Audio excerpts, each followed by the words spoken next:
వదలడానిక ఇంత టైట్ గా పట్టుకోండి. చూస్తారు చూడండి, వాళ్ళ కళ్ళు మూసుకుంటారు. సిగ్గులేదు. వాళ్ళకా నాకా? నీకు. శూన్యమాసం నాన్న 2 రోజులు ఆగాలి. తొందర పడితే మీ నాన్న లాంటి కొడుకు పుడతాడు.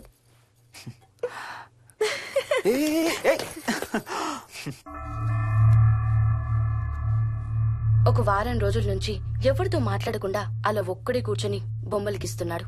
జనరల్ గా మేం పిల్లలు గీసే బొమ్మల్ని బట్టి వాళ్ళ మానసిక ఎదుగుదలను, వాళ్ళ ఓవరాల్ డెవలప్మెంట్ ని అసెస్మెంట్ చేస్తూ ఉంటాం. ఇదిగో ఇవే లాస్ట్ 1 వీక్ గా విక్కీ గీసిన బొమ్మలు. అన్నిట్లోనూ ఒకటే థీమ్, విక్కీ, విక్కీ పక్కన మనిషి. ఆ పక్కనున్న మనిషి ఎవరో మీరు గుర్తుపట్టగలరా? కాస్త పోలికలు అవి చూస్తుంటే మా నాన్నగారులాగా ఉన్నారండి. ఓ, విక్కీ తాతగారా? ఆయన విక్కీతో ఎక్కువ టైం స్పెండ్ చేస్తుంటారా? లేదండి, ఆయన విక్కీ పుట్టక ముందే చనిపోయారు. ఓ సారీ అండి. అండ్ 1 మోర్ థింగ్, తను ఒక్కడే కూర్చుని ఎవరితోనూ మాట్లాడుతూ ఉంటాడని కొంతమంది పిల్లలు నాతో చెప్పారు. ఇంట్లో కూడా ఇలాంటి బిహేవియర్ ఏమైనా అబ్జర్వ్ చేశారా? ఈ మధ్యనండి కొత్త ఆట మొదలు పెట్టాడు. అడిగితే వాళ్ళ తాతగారితో మాట్లాడుతున్నా అంటాడు. జనరల్ గా చిన్న పిల్లలు రకరకాల బిహేవియర్స్ చూస్తూ ఉంటాం. వయసు పెరగడంతో పాటు అవి కూడా మారుతూ ఉంటాయి. Nothing wrong with him. He's a very intelligent boy. ఇదొక చిన్న ఫేస్ అనుకుందాం. ఎందుకైనా మంచిది ఒక చైల్డ్ సైకాలజిస్ట్ కి చూపించండి. చైల్డ్ సైకాలజిస్టా?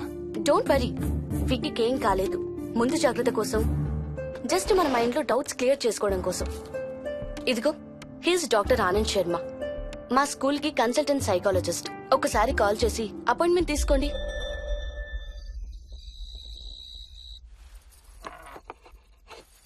ఇటిచ్చేయండి. మోహిని, నేను ఇప్పుడు మీ అత్తయ్య దగ్గరికి వెళ్తా. సేమ్ మన ఇంట్లో డస్ట్ బిన్ లాగే అని నోరు తెరుస్తుంది చూడు. తినడం అయిందిగా, వెళ్ళి మంచం ఎక్కండి. ఏమన్నాడీనా? ఏమి అనుకుంటా ఊరికే నవ్వుతున్నారా? నన్నేదో ఒకటి అనందే ఈయనకి తినదరగదు, నిద్ర పట్టదు. అబ్బా, నేను నిన్నేమి అనలేదే బాబు. కాసేపు వాళ్ళని ఫ్రీగా వదిలేయి. రాత్రి 10 అయింది, పదా పడుకుందాం. ఈ 2 రోజులు నేను మోహిని పడుకుంటాం, మీరు వాడు పడుకోండి. ఓహో, ఈ స్కీమ్ పెట్టావా? అమ్మా Mohini, Mohini, all the best. రేపొద్దుటికి నీకు చెవుడు రాకుండా ఉంటే నీకు ఇంకో సూపర్ మ్యాటర్ చెబుతా. చెవుడా? నాకు చెవుడు ఎందుకు వస్తుంది మావయ్య?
ఎక్కడికి వెళ్ళిపోతున్నావు? ఏ, వదులు వదులు, నేను స్నానం చేయాలి. నేను ఉంటే చేయకూడదా? ఛీ, వెళ్ళు. వెళ్ళను, నేను కూడా స్నానం చేయలేదు. ఆ షవర్ కింద ఇద్దరం ఈజీగా పడతాం అనుకుంటా. ఛీ, వెళ్ళు. ఏయ్, బయటికి ఏయ్, వెళ్ళు. మోహిని, వెళ్ళు బయటికి.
కాలనీ అంతా ఓ రౌండ్ వేసి వచ్చాను రా. ఊరంత ఉంది. బాగా ఆకలేస్తాను. టిఫిన్ రెడీయా? రెడీ. రెడీ మావయ్య. చట్నీ ఏం చేసావమ్మా? టొమాటో చట్నీ. ఊరు నుంచి తెచ్చిన పచ్చళ్ళు కూడా ఉన్నాయి మావయ్య. మోహిని ఆగమ్మా, అన్ని ఇక్కడే ఉన్నాయిగా, నువ్వు కూడా వచ్చి కూర్చో. నాకు ఓ దోశ ఇవే. రేయ్, అది ఆపి టిఫిన్ చేయరా. సాయంత్రం నీ ఫ్రెండ్స్ డిన్నర్ కి వస్తున్నారా? వస్తున్నారమ్మా. అవునమ్మా, మీ అన్నయ్య ఎప్పుడు వస్తున్నాడు? ఓ 4-5 రోజుల్లో ట్రైనింగ్ అయిపోతుంది అత్తయ్య. వచ్చేస్తాడు. టిఫిన్ చేసి వంట మొదలు పెట్టేద్దాం అత్తయ్య. ఎరా, పెద్ద గిన్నెలు ఏమైనా కొన్నావా? ఏం కొనలేదమ్మా, షాప్కి వెళ్ళి తీసుకొద్దాం. ఇప్పుడు అంత దూరం ఎక్కడ వెళ్తాం అత్తయ్య? ఉన్న వాటితో మేనేజ్ చేద్దాం. అలాగేనమ్మా, ఇంట్లో సామాన్లు కొనేటప్పుడు కాస్త చూసుకోనమ్మా. అలాగే. అవునవును, చూసుకోనమ్మా. జీవితాంతం మనతో ఉండేవి. నచ్చకపోతే ఇంట్లో ఉంచుకోలేం, అలాగని బయట పారేయలేం. Stop it Ranga.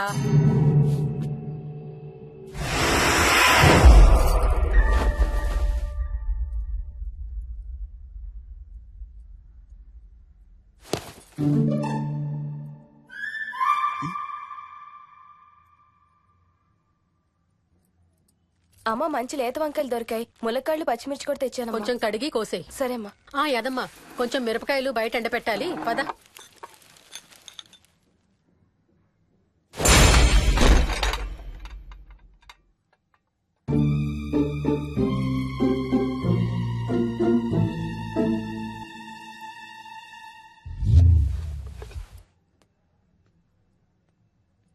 బుద్ధుందా? మామయ్య చూశారు. ఏం చూసారు? నువ్వు చేసిందే చూశారు. నేనేం చేశాను? టేబుల్ ఎందుకు అన్నావు? ఎందుకు తన్నాను తెలీదా?